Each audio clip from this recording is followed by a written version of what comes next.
Alright guys, it's time for another reading session. Lame, I know, but we may as well get started. So, I'm gonna start off on the last paragraph that we were reading, which I'm not exactly sure what we just read last. Alright, here we go. The screen flashes back to the default picture. A boy and a girl, smiling at each other, with glimmering lights and a white-coated official in the background. Although the society times the matching what? Although the society times the matching to be as efficient as possible, there will still there were still moments where the screen goes back to this picture, which means that we all wait while something happens somewhere else. It's so complicated, the matching, and I'm again reminded of the intricate steps of the dances they used to do long ago. This dance, however, is one that society alone can choreograph now. The picture shimmers away. The announcer calls another name. Another girl stands up. Soon more and more people at the banquet have little silver boxes. Some people set them on the white tablecloths in front of them, but most hold the boxes carefully, unwilling to let their futures out of their hands so soon after receiving them. I don't see any other girls wearing the green dress. I don't mind. I like the idea that for one night I don't look like everyone else. I wait, holding... Sorry, I had to yawn there. I wait, holding my compact in one hand and my mother's hand in the other. Her palm feels sweaty. For the first time, I realize that she and my father are nervous too. Cassia Maria Reyes. It is my turn. I stand up, letting go of my mother's hand, and turn towards the screen. I feel my heart pounding, and I am tempted to twist my hand the way Leah did. Twist my hands. But I hold perfectly still. Sorry. I hold perfectly still with my chin up and my eyes on the screen. I watch and wait, determined that the girl my match will see on the screen in his city hall somewhere out there in society will be poised and calm and lovely, and the very best image of Cassia Maria Reyes and that I can present, but nothing happens. I stand and look at the screen, and as the seconds go by, it is all I can do to stay still, and all I can do to keep from smiling. Whispers start around me. Out of the corner of my eye, I see my mother move her hand as to take mine again, but then she pulls it back. A girl in a green dress stands waiting, her heart pounding. Me. The screen is dark, and it stays dark. That can only mean one thing. Chapter 2. The whispers rise, soft around me like birds beating their wings under the dome of City Hall. Your match is here this evening, the hostess says, smiling. The people around me smile as well, and their murmurs become louder. Our society is so vast, our cities so many, that the odds of your perfect match being someone in your own city are minuscule. It's been many years since such a thing happened around here. These thoughts tumble in my mind, and I close my eyes briefly as I realize what this means. Not in abstract, but for me, the girl in the green dress. I might know my match. He might be someone who goes to the same second school that I do. Someone I see every day. Someone Alexander Thomas Caro. At the table Alexander stands up, a sea of watching faces, and white tablecloths of glittering crystal glasses and shining silver boxes stretches between us. I can't believe it. This is a dream. People turn their eyes on me and on the handsome boy in the dark suit and blue cravat. It doesn't feel real until Alexander smiles at me. I think I know that smile, and suddenly I'm smiling too, and the rush of applause, smell, and smell of the lilies fully convince me that this is actually happening. Sorry. Dreams don't smell or sound as strong as this. I break protocol a bit to give Xander a tiny wave, and smile widens. The hostess says, "You may take your seats." She sounds glad that we're so happy, of course. We would be. I'm sorry, I keep yawning. We are each other's best match after all. When she brings me the silver box, I hold it carefully, but I already know much of what is inside. Not only do Xander and I go to the same school, we also live on the same street. We have been best friends for as long as I can remember. I don't need the micro card to show me pictures of Xander as a child, because I have plenty of them in my mind. I don't need to download a list of favorites to memorize, because I already know them. Favorite color? Green. Favorite leisure activity? Swimming. Favorite recreation activity? Games. "Congratulations, Cassia," my father whispers to me, his expression relieved. My mother says nothing, but she beams with delight and embraces me tightly. Behind her, another girl stands up, watching the screen. The man sitting next to my father whispers, "What a piece of luck for your family. You don't have to trust your future to someone you know nothing about." I'm surprised by the happy edge to his tone. The way his comment seems to be right on the verge of insubordination. His daughter, the nervous one wearing the pink dress, hears it too. She looks uncomfortable and shifts slightly in her seat. I'm sorry, such a bad reader right now. I don't recognize her. She must go to one of the other second schools in our city. I sneak another glance at Xander, but there are too many people in the way and I can't see him. Other girls take their turn standing up. The screen lights up for each of them. No one else has a dark screen. I am the only one. Before we leave, the hostess of the match banquet asks Xander and me and our families to step aside and speak with her. This is an unusual situation, she says, but corrects herself immediately. Not unusual. Excuse me. It is merely uncommon. She smiles at both of us. Since you already know each other, things will proceed differently for you. You will know much of the initial information about each other. She gestures at her silver boxes. There are only a few new courtship guidelines included on your microcards, so you should familiarize yourselves with those when you have the opportunity.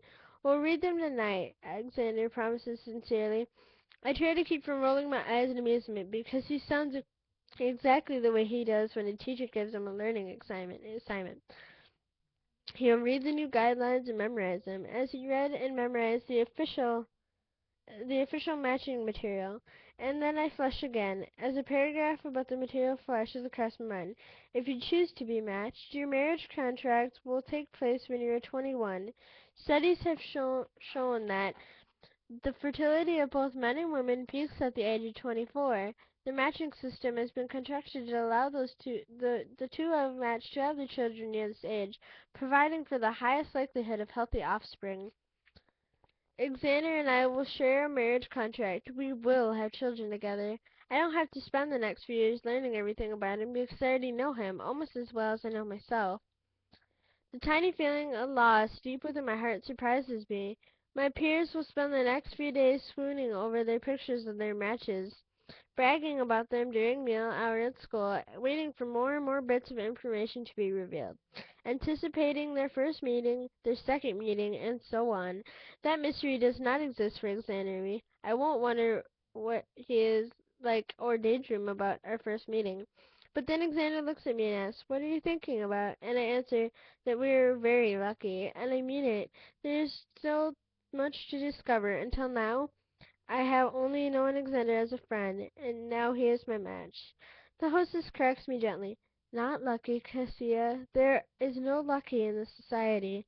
I nod. Of course. I should know better than to use such archaic, inaccurate term. There is no probability now. How likely something is to occur, or how unlikely. The hostess speaks again. "It has been a busy evening, and it's getting late. You can read the courtship guidelines later, another day. There's plenty of time." She's right. That's what the society has given us. Time. We live longer and better than any other citizens in the history of the world, and it's thanks to a large part of the matching system, which produces physically and emotionally healthy offspring. And I'm part of it all. My parents and the Caros can't stop exclaiming over how wonderful this all is. And as we walk down the steps to City Hall together, Alexander leans over and says, "You'd think they arranged everything themselves." "I can't believe it," I say.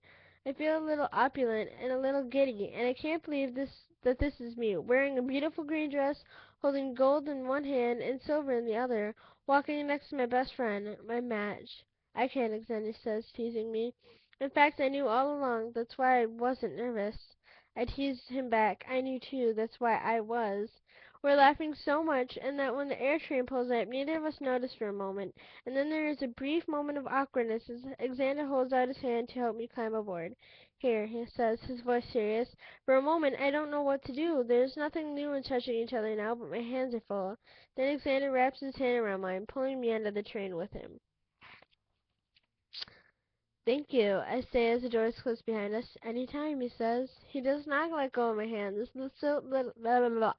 The, the little silver box I hold creates a barrier between us. As another one breaks, we have not held hands like this since we were children. I'm doing that tonight. We move across the invisible divide that separates friendship from something more. I feel a tiny tingle along my arm. To be touched by my match is a luxury that other matches at banquets tonight do not share. The air train carries us far away from the sparkling, icy white lights of the city hall toward the softer yellow porch lights and street lights of the boroughs.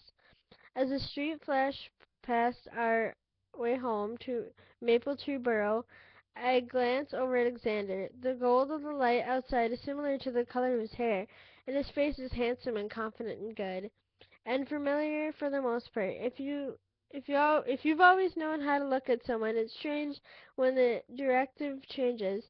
Alexander has always been someone I could not have, and I have been the same for him. Now everything is different.